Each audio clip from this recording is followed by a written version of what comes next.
Hi, my name is Christopher David Mitchell. I'm a coach, and today we're going to be talking about how to find happiness and joy by rediscovering your inner child.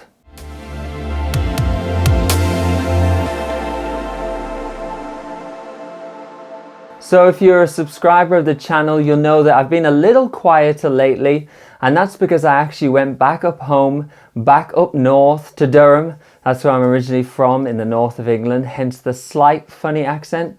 But anyway, I went back up north and it gave me a great perspective, and I was very reflective on all the places that I used to be around when I was a child, when I was a kid. So this might include my old school, my old houses, and I really had a very deep reflective time. And then of course, as I do this through my life, I thought, why not share these thoughts and insights in a video? Because I realized how much I was sort of a bit disconnected from myself as a child, as a kid, so I'll go into that a bit. And for my own life, I realized how much it's so important to sort of reconnect to some of that joy and sense of sort of adventure and wonderment we had maybe as kids. So I'm going to help you today sort of reconnect to some aspect of your inner child, which will hopefully help you find more joy and happiness now in your adult life. Now, I want to make a disclaimer before I start here that I'm not talking about inner child work here in terms of like fixing a sort of traumatic childhood with traumatic experiences. That's not what this video is about. Although this still could be really beneficial for you. But this video is about just reconnecting to the beauty of life that we were discovering as we were kids. You know, when we first started thinking about what on earth is going on here in this world, and we started seeing things and experiencing things for the first time. So hopefully, even if you had some difficulties in your childhood, you can still relate in some way to some beautiful moments that you may have had. And it's those beautiful moments that I think we forget as we go into adult life. There's a lot of social construct, there's a lot of rules, and a lot of ways that we should behave that our culture have told us, or just society in general.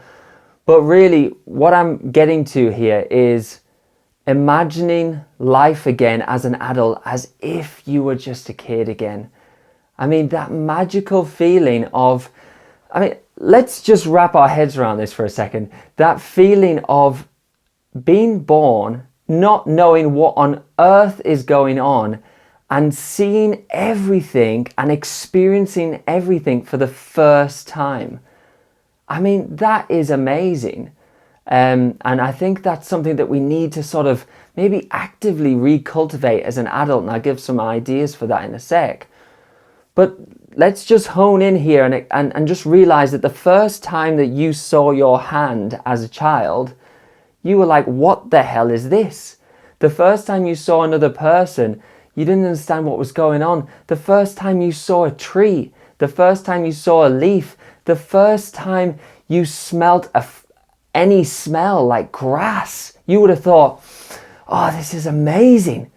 Like the first time you tasted some food or anything, maybe we're talking at like the ages of 5, 6, 7, 8 years old, where you're discovering, what are these things called legs that I'm walking on? You don't even know what anything's called at that point. There's no labels. Like to discover all the senses of taste and smell and sight and feel and feeling things and responding to that. Like, what a magical, beautiful time that was. But what happens as adults, it's like reality is so beautiful that now we're just complacent. We just take it for granted that we wake up every day and, you know, we smell that smell, we see that tree, we see that grass, we touch that person, we feel our skin, we feel, you know, we go swimming and we feel the water. Like, imagine what it was like again when you're born and you don't know how the hell you got here. Well, most people still don't know how the hell we got here. And you experienced every single one of those things for the first time. That's what I think we need to hone back into and tap back into. So just to tell you quickly, I was up north and just walking in the places that you did as a kid, seeing the playground where you played as a kid endlessly without any expectations, without any pressure. You were just exploring life, seeing the park where I used to play football every week, just going around my old school where I used to sort of,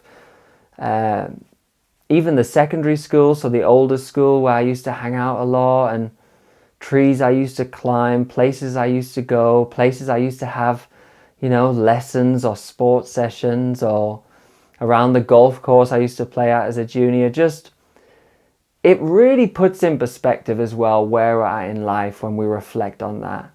But like I say, I feel like the main message is something that gets lost in adulthood, is that the beauty that we had back then when we saw things for the first time and we explored things for the first time, that's the essence of what I want again for my life, and maybe for you in your life. Because there could be nothing more magical than realizing that we even exist, that we're even alive, that we can smell, that we can taste, that we can walk, that we can run.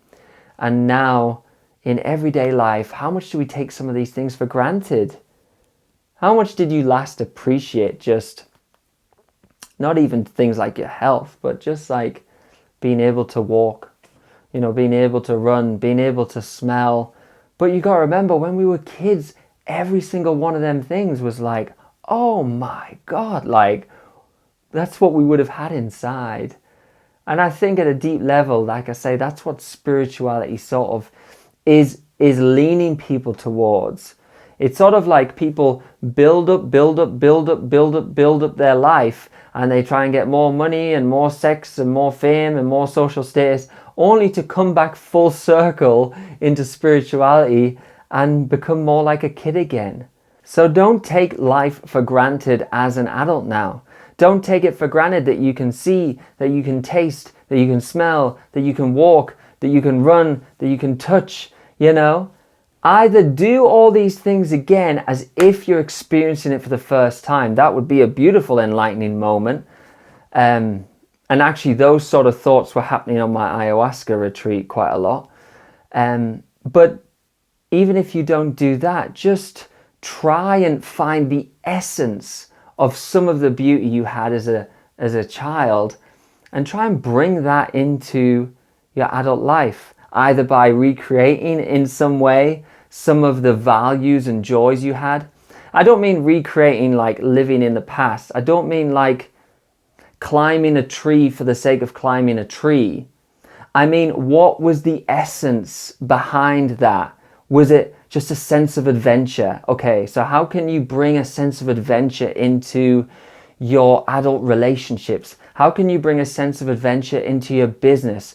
How can you bring a sense of adventure into, your work week or your weekends? What that means for you now. So I'm not saying stay stuck in the past, and if you loved, playing football as a kid, although that would be a great idea to just set up an adult team and play football again. But it's more the underpinning values. It's more that if there was the value of how you felt in the moment of being a kid. So if you felt the value of just discovery, if that was underneath it, like what was the beauty of just running around all day in the park? Well, I felt like I was free. Maybe that's the answer. So great. How can I bring the essence of feeling free into my adult life? Do I just spontaneously allow myself to book a holiday somewhere that I've never been before and I don't even know where I'm going? Do I get a little camping tent and I go in the countryside and I just do it, maybe with a friend, and I just explore, and I just feel that sense of, God, yeah, just free. I just feel like that sense of freedom again.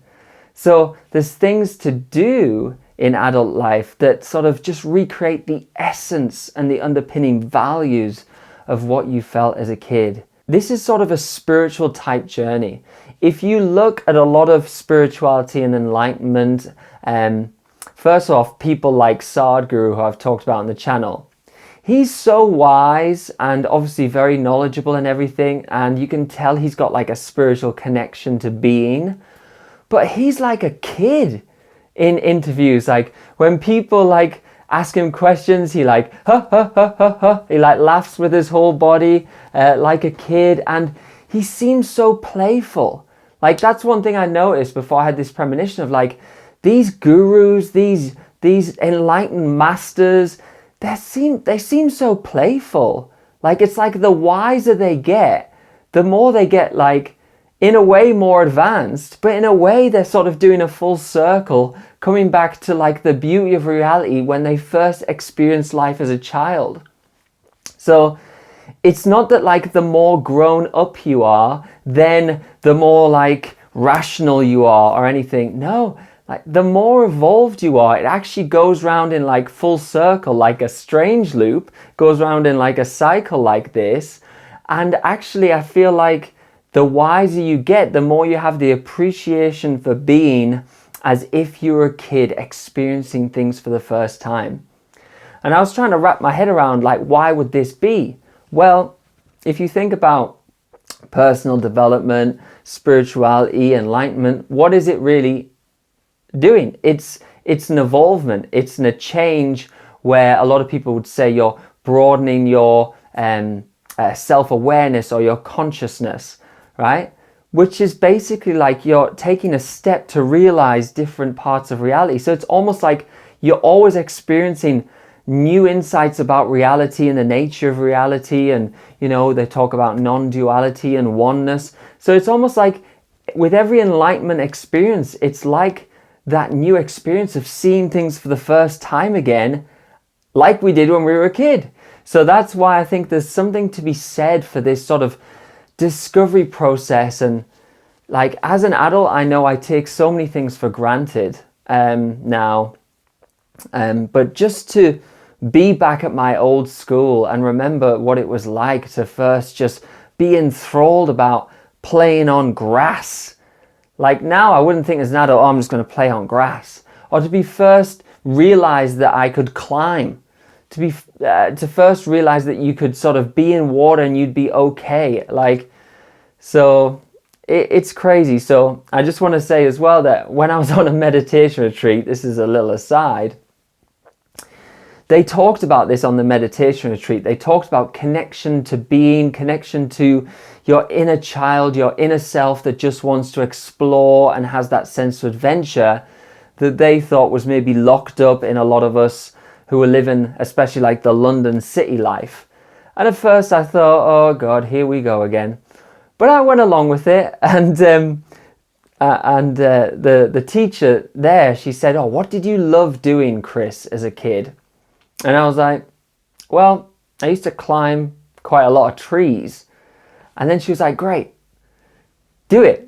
Like, and I was like, what? I can't do that. Like, I'm this, you know, man in his 30s and stuff. I don't like just wander around like climbing trees these days. That'll look a bit weird. Someone finds me. But, you know, we're out in the countryside, and I did. And I sort of reconnected with an activity that I did when I was a kid that felt like I was on an adventure, or I was exploring, not with any set purpose, just for the nature of exploring, like we did when we were kids. We didn't like have a definite goal for exploring life for the first time. And let me tell you, the happiest I feel like I've ever been, let me just get this right. I think it's true. I think the happiest I've ever been was on that meditation retreat.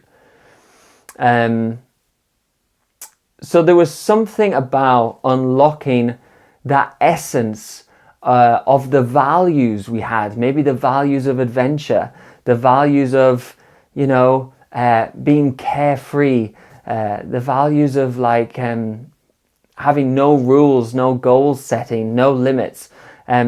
There's something about that I think we can bring to our adult life still, to make the most out of it and just to be still free to explore this beautiful world and this beautiful life. So Here's my suggestion for you is think about a few times in your childhood when you had a sense of play or a sense of adventure or a sense of discovery. It might be a specific time that you can remember, like playing on the field, some silly game when you were kids with friends. It might be something so simple like the first time you looked at like a worm in the soil or a leaf.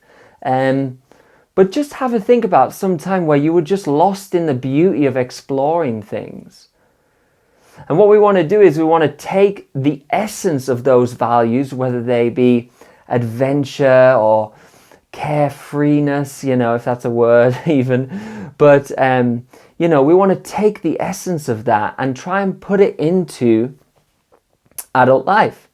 So an example of this would be after I went back up north, I connected with one of my childhood friends, Rebecca, and I was like, Rebecca, I'm remembering when we used to just go have an ice cream, or we used to say, oh, let's just go for a walk in the park, or why don't we just play tennis, or what else do we do? We just used to run around, do silly things. And I was like, oh, what can we do? Can we experience like something like that together again? And obviously you still have to maybe slightly put it in the context to adult life. And she was like, oh, I feel the same. She was like, it's so much more serious now as an adult.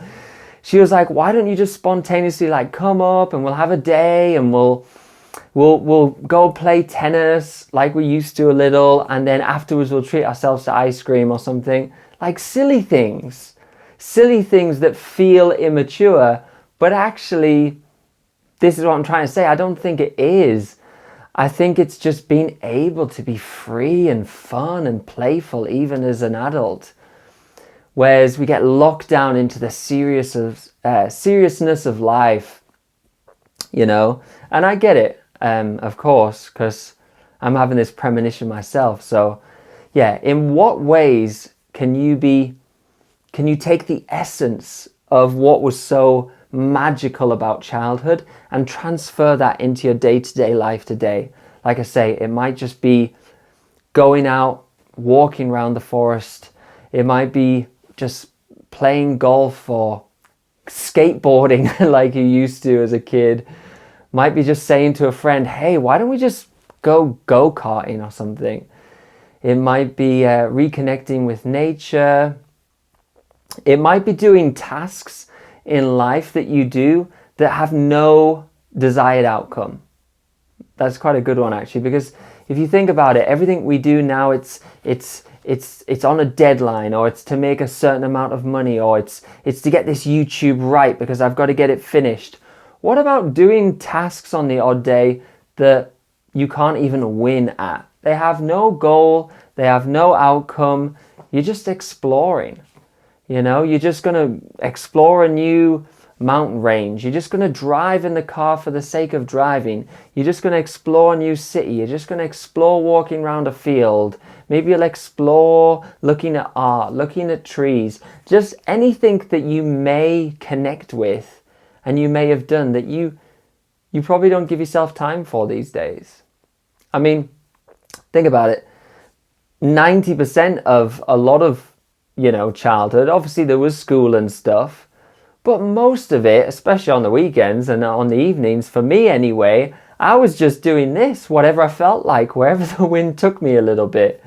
And, things can get so regimented as an adult. So I just wanted to suggest that to you, and maybe ring up a few childhood friends. I did that. There was a guy called Jonathan, and we used to play golf nearly every day. I haven't been in touch with him in years. And I said on a message, I said, Jonathan, I said, I remember all those times we used to just play golf, and we used to play into the evenings, and then we used to play snooker, and then we just used to laugh about things. And I was like, why don't we do that again? And again, he's like, in his 30s now, like me, and he's got a kid and stuff. He was like, yeah, man, that would be great. He was like, let's do it. Let's just meet up for a round of golf and stuff. And so there's ways to do that. And obviously it's a balance, we still have to have some sort of priorities, and we've got some responsibilities, But I'm just shifting it the other way because I feel like most adults think, oh, well, I'm an adult now. Like, things are regimented, things are serious, things have got to be done properly. I've got to look professional, I've got to look mature. I actually find that, like I say, the most evolved people, they're fun. They're playful. They can be serious as well. They can be, when they've got to do something serious, of course they can be, but they also don't lose the aspect altogether of that sort of wondrous, magical, adventurous, childlike sort of quality they had. So have a think about that. Have a think about what you could do, and just go with it. Just go with it with no outcome and see how you get on. And I'm willing to bet that you will be happier and you'll just connect with something and you'll sort of have a release and let go and think, yeah, I'm just going to spontaneously do that for the day, or do this activity that I used to like when I was like 8, like drawing or anything, painting. So much of us, we get into this adult life and it's like, oh, I've got to be an adult now. I'm not sure. I'm not sure. So anyway, I hope this video has helped. If it has, please click the like button for me, or leave a comment about, actually do leave a comment about what was the most magical thing to you about childhood. What was something that you did in childhood that you loved and you just loved experiencing for the moment and the pleasure and the sake of it, that maybe you've neglected now?